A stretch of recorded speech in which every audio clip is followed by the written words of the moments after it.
South east Asian cultural and welfare society گریس سید محمد جمیل اور چودھری اعجاز احمد یونان سے اوورسیز کنونشن میں شرکت کے لیے پاکستان پہنچ گئے۔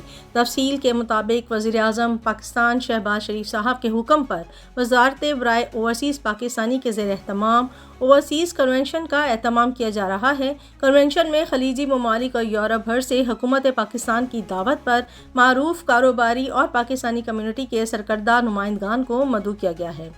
یونان سے پاکستانیوں کی نمائندگی کے لیے یونان میں تعینات سفیر پاکستان ایتھنز جناب عامر آفتاب قریشی صاحب کی ہدایت پر سید محمد جمیل صدر south east Asian cultural and welfare society یونان اور چودھری اعجاز احمد صدر PMLN یونان اوورسیز کنونشن میں شرکت کے لیے اسلام آباد پہنچ گئے ہیں۔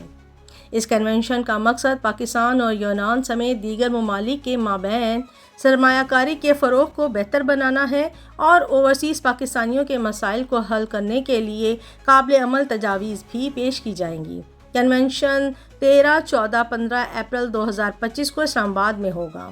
اس کنونشن کے بعد سید محمد جمیل انفرادی طور پر پاکستانی اعلیٰ سطحی حکام سے ملاقات کریں گے، جس میں یونان اور پاکستان کے مابین ورک ویزوں کے متعلق رکے ہوئے MOU کے بارے میں بات کریں گے۔